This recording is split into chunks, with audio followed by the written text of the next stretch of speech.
Second Thessalonians 2 and 6 starts out reading, and now you know what withholdeth that he might be revealed in his time. For the mystery of iniquity doth already work. Only he who now letteth will let until he be taken out of the way. And then shall that wicked be revealed, whom the Lord shall consume with the spirit of his mouth, and shall destroy with the brightness of his coming. Even him whose coming is after the working of Satan with all power, and signs and lying wonders, and with all deceivableness of unrighteousness in them that perish, because they receive not the love of the truth that they might be saved. And for this cause God shall send them strong delusion, that they should believe a lie, that they all might be damned who believe not the truth, but hath pleasure in unrighteousness. Welcome to this live broadcast by the Sermonator on Time of the End. If this is your first time viewing, welcome. And if you have been here a time or two, welcome back. I'm using my Zoom avatar because this is not about how I look or who I am. This is about the words I present in relation to biblical implications upon the fall of this country and the role the reprobate church played in it. And I call them reprobate because there are 5 of them listed in the book of Revelation. Here is the worst of the 5 reprobates in Revelation 3 and 14. And unto the angel of the church of the Laodiceans write, These things said the Amen, the faithful and true witness, the beginning of the creation of God. I know thy works, that thou art neither cold nor hot. I would thou wert cold or hot. So then, because thou art lukewarm and neither cold nor hot, I will spew thee out of my mouth. Because thou sayest, I am rich and increase with goods, and have need of nothing, and knowest not that thou art wretched and miserable and poor and blind and naked. So again, this is about bringing to the light of day the darkness hidden in the hearts of the churches of European descent. Remember, when they came to this place, it may have been new to them, but they still had the same hearts. So continuing with this session, 200 years have passed since they set foot upon these shores, but we have to keep going back to the revelations when the total darkness began, while we keep looking for greatness along the way. And we are still within the first 300 years of the European settlement of this country, and it has now been 3 weeks since this so-called great MAGA country slipped into total darkness with the blessings of some end times churches. Last session, we looked at the darkness hidden in the hearts of 2 of the most well-known mega churches of our time, and it just keeps getting darker within. They are still held captive to the evil emanating from the blasphemer in the White House because they hear him say he can offer them freedom from religious persecution. He is creating a White House prayer room to bring back God. We'll listen to the 2 Corinthians 6:14. Be ye not unequally yoked together with unbelievers. For what fellowship hath righteousness with unrighteousness? And what communion hath light with darkness? And what concord hath Christ with Belial? Or what part hath he that believeth with an infidel? And what agreement hath the temple of God with idols? For ye are the temple of the living God, as God hath said, I will dwell in them, and walk in them, and I will be their God, and they shall be my people. So does the creator of the universe now answer to a demon? Is he saying it's safe for me to go back into the great mega country because a blasphemer has declared it so? Just like the elect of the creator, they had their chance at greatness. And in Ezekiel 10 and 18, we are told, Then the glory of the Lord departed from off the threshold of the house and stood over the cherubims.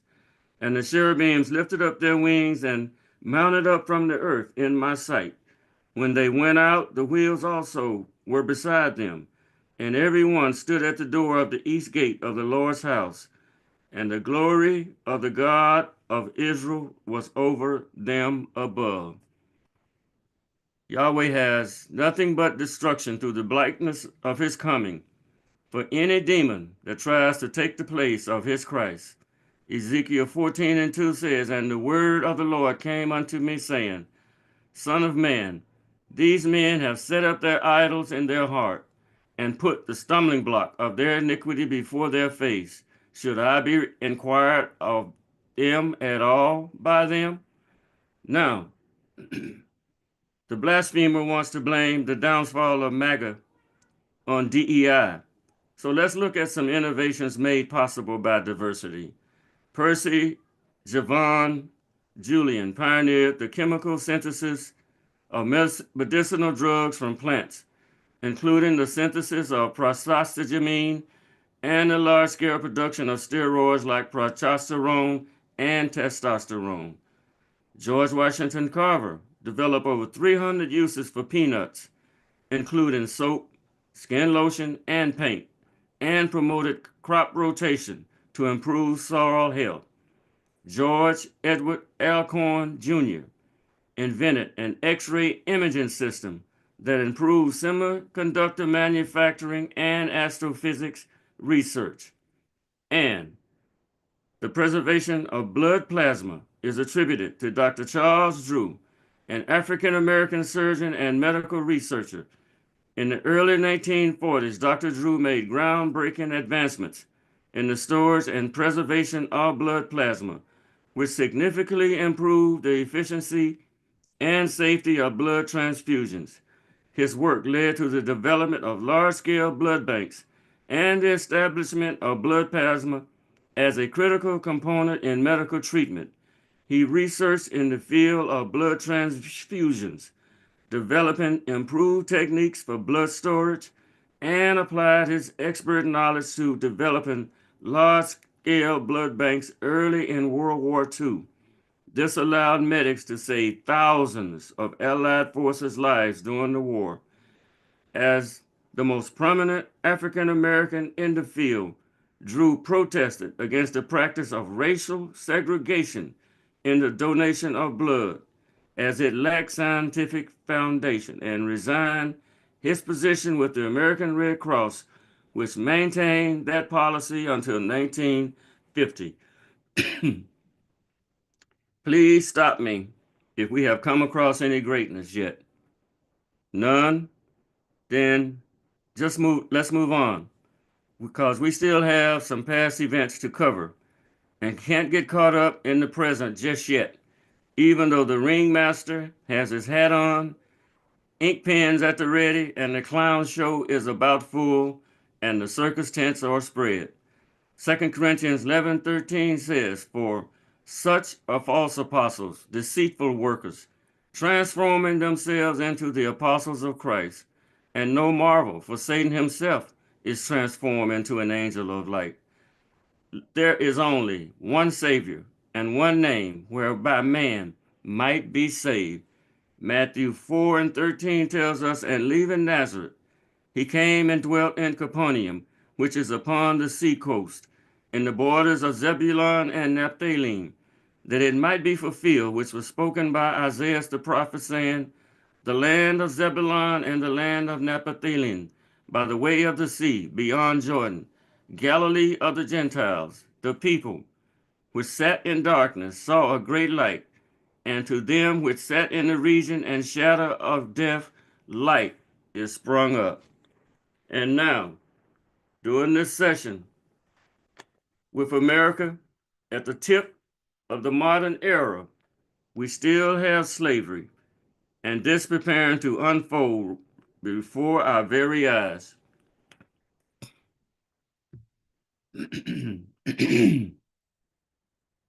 The American Civil War took place from April 12, 1861 to May 26, 1865. It was a significant and devastating conflict fought between the northern states, the Union, and southern states, the Confederacy, that had seceded from the Union. And the church is in the midst of it, as you will see going forward. And I say that because the replacement theories started within the church itself. Romans 11:17 says, "And if some of the branches be broken off, and thou being a wild olive tree will graft in among them, and with them partake it of the root and fatness of the olive trees. Boast not against the branches, but if thou boast, thou bearest not the root, but the root thee. Thou wilt say then, the branches were broken off, that I might be grafted in. Well, because of unbelief they were broken off, and thou standest by faith. Be not high-minded, but fear. For if God spared not the natural branches, take heed, lest he also spare not thee.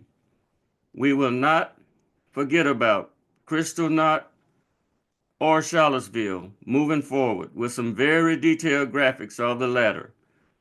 But in this session, we want to highlight two events in the struggle to free enslaved people forcibly caught up in this MAGA country. And even though they both were considered products of the church, the dark-hearted churches didn't look favorably upon them, and in fact, didn't offer them the protection of the cross. Not only did their actions and belief make them enemies, they became enemies of the church and state. And the first one to come into view was a slave named Nat Turner. Nat Turner's rebellion, historically known as the Southampton Insurrection, was a rebellion of enslaved Virginians that took place in the Southampton County, Virginia in August 1831. Led by Nat Turner, the rebels killed between 55 and 65 white people, making it the deadliest slave revolt in U.S. history. The rebellion was effectively suppressed within a few days at Belmont Plantation on the morning of August 23rd, but Turner survived in hiding for more than 2 months afterward. There was widespread fear amongst the white population in the aftermath of the rebellion. Militia and mobs killed as many as 120 enslaved people and freed African Americans in retaliation. After trials, the Commonwealth of Virginia executed 56 enslaved people accused of participating in the rebellion, including Turner himself. Many black people who had not participated were also persecuted in the frenzy. Because Turner was an educated and was a preacher, Southern state legislatures subsequently passed new laws prohibiting the education of enslaved people and free black people, restricting rights of assembly and other civil liberties for free blacks, and requiring white ministers to be present at all worship services. Benjamin Turner, the man who enslaved Nat Turner and his family, called the infant Nat in his records. He was known simply as Nat, but after the 1831 rebellion, he was widely referred to as Nat Turner. When Benjamin Turner died in 1810, his son Samuel Turner inherited Nat as property under the laws of the time, which made slavery legal. Turner learned how to read and write at a young age. He was identified as having natural intelligence and quickness of apprehension surpassed by few. He grew up deeply religious and was often seen fasting, praying, or immersed in reading the stories of the Bible. He frequently had visions that he interpreted as messages from God and which influenced his life. At age 21, he escaped from Samuel Turner after becoming delirious from hunger and receiving a vision that told him to return to the service of my earthly master. He returned a month later. Turner married an enslaved woman named Sherry and had children. However, the family was separated after Samuel Turner's death in 1823. Nat was sold to Thomas Moore and his wife, and children were sold to Giles Reese. In 1824, he had a second vision while working in the fields for Moore. In it, the Savior was about to lay down the yoke he had borne for the sins of men, and the great day of judgment was at hand. Turner often conducted religious services, preaching the Bible to his fellow enslaved people who dubbed him the prophet.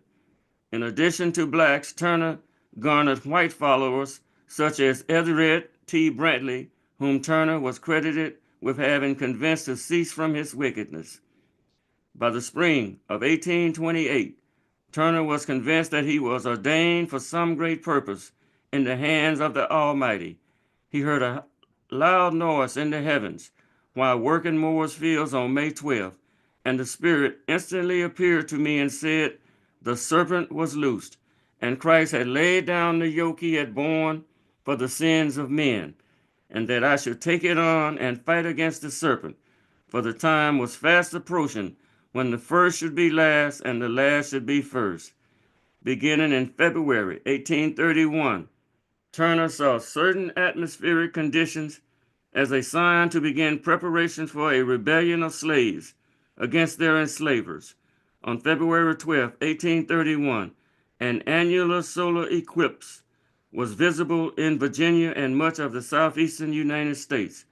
He believed the eclipse to be a sign that it was time to revolt. Turner envisioned this as a black man's hand reaching over the sun. Turner originally planned to begin the rebellion on Independence Day, July 4, 1831, but he had fallen ill and used the delay for additional planning with his co-conspirators. On August 13, an atmospheric disturbance made the Virginia sun appear bluish green, possibly the result of a volcanic plume produced by the eruption of Fredonia Island off the coast of Sicily.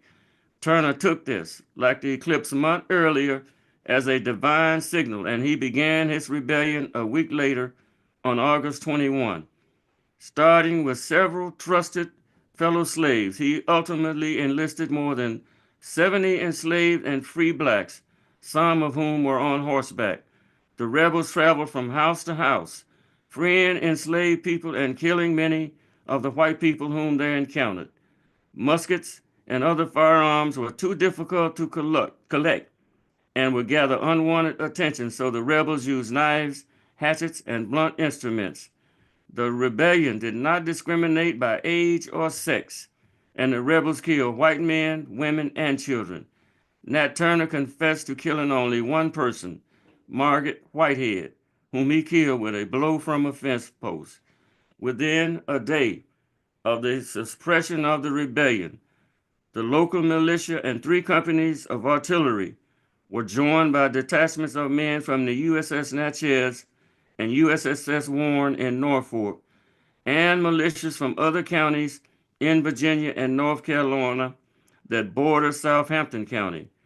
In Southampton County, blacks suspected of participating in the rebellion were beheaded by the militia, and their several heads were mounted on poles at crossroads as a grisly form of intimidation.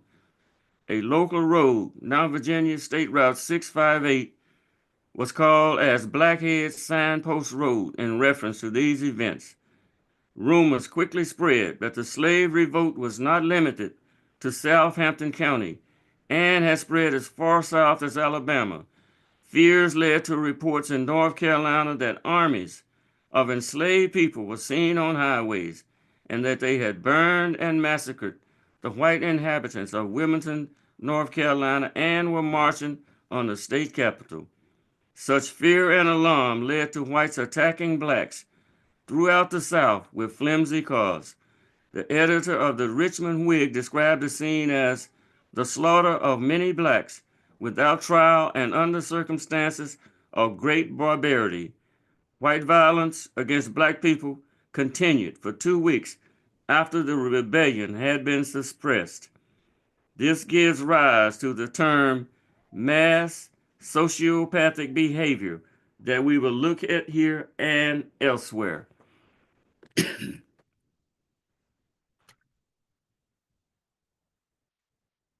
And our next person is none other than John Brown, who was an American abolitionist in the decades preceding the Civil War, first reaching national prominence in the 1850s for his radical abolitionism and fighting in Bleeding, Kansas. Brown was captured, tried, and executed by the Commonwealth of Virginia for a raid and incitement of a slave rebellion at Harper's Ferry, Virginia in 1859. An evangelical Christian of strong religious convictions. Brown was profoundly influenced by the Puritan faith of his upbringing. He believed that he was an instrument of God, raised to strike the death blow to slavery in the United States, a sacred obligation. Brown was a leading exponent of violence in the American abolitionist movement, believing it was necessary to end slavery after decades of peaceful efforts had failed. Brown said that in working to free the enslaved, he was following Christian ethics, including the Golden Rule and the Declaration of Independence, which states that all men are created equal. He stated, in his view, these two principles meant the same thing. Brown gained attention when he led anti-slavery volunteers and his sons during the Bleeding Kansas crisis of the late 1850s, a state-led civil war over whether Kansas would enter the Union as a slave state or a free state. He was dissatisfied with the abolitionist pacifism, saying of pacifists, these men are all talk. What we need is action, action. In May 1856, Brown and his sons killed 5 supporters of slavery in the Pottawatomie Massacre, a response to the sacking of Lawrence by pro-slavery forces. Brown then commanded anti-slavery forces at the Battle of Blackjack and the Battle of Osawatomie. Owen Brown hated slavery and participated in Hudson's anti-slavery activity and debate, offering a safe house to Underground Railroad fugitives. The founder of Hudson, David Hudson, with whom John's father had frequent contact, was an abolitionist and an advocate of forcible resistance by the slaves. Owen Brown became a supporter of Oberlin College after Western Reserve College would not allow a black man to enroll. Owen was an Oberlin trustee from 1835 to 1844. Other Brown family members were abolitionists, but John and his eccentric brother Oliver was the most active and forceful. Brown knew the Bible thoroughly and could catch even small errors in biblical recitation. He never used tobacco nor drank tea, coffee, or alcohol. He bought 200 acres of land, cleared an eighth of it, and quickly built a cabin, a 2-story tannery with 18 vats, and a barn. In the latter was a secret, well-ventilated room to hide escaping slaves. He transported refugees across the state border into New York and to important Underground Railroad connection in Jamestown, about 55 miles from Richmond Township. The escapees were hidden in the wagon he used to move the mail, hides for his tannery, and survey equipment. For 10 years, his farm was an important stop on the Underground Railroad, during which it is estimated to have helped 2,500 enslaved people on their journey to Canada, according to the Pennsylvania Department of Community and Economic Development. This preacher was not only opposed to the darkness, but saw the darkness hidden in the hearts of the European Christian churches. In 1829, some white families asked Brown to help them drive off Native Americans who hunted annually in the area. Calling it a mean act, Brown declined, even saying, I would sooner take my gun and help drive you out of the country. John Brown's last words were passed to a jailer on his way to the gallows. Brown was well read and knew that the last words of prominent people are valued. That morning, Brown wrote and gave to his jailer Avis the words he wanted to be remembered by. I, John Brown, am now quite certain that the crimes of this guilty land will never be purged away but with blood. I had, as I now think, vainly flattered myself that without much bloodshed it might be done. Have you seen any greatness in this MAGA country along the way? So I close with Revelation 21. And I saw a new heaven and a new earth. For the first heaven and the first earth were passed away, and there was no more sea. And I, John, saw the holy city, New Jerusalem, coming down from God out of heaven, prepared as a bride adorned for her husband. And I heard a great voice out of heaven saying, Behold, the tabernacle of God is with men, and he will dwell with them, and they shall be his people. And God himself shall be with them and be their God. And God shall wipe away all tears from their eyes, and there shall be no more death, neither sorrow nor crying, neither shall there be any more pain, for the former things are passed away. And he that sat upon the throne said, Behold, I make all things new. And he said unto me, Write, for these words are true and faithful. And he said unto me, It is done. I am Alpha and Omega, the beginning and the end. I will give unto him that is athirst of the fountain of the water of life freely. He that overcometh shall inherit all things, and I will be his God, and he shall be my son. But the fearful, and unbelieving, and the abominable, and murderers, and whoremongers, and sorcerers, and idolaters, and all liars shall have their part in the lake which burneth with fire and brimstone, which is the second death. In the next week's session, we will take a look at the war years. Remember, Martin Luther King had a dream. I have a vision. And don't forget that if you want to get the worldly perspective, listen to Roland Martin, Augustus Corbett, and Tennessee Bando on YouTube as well. Selah.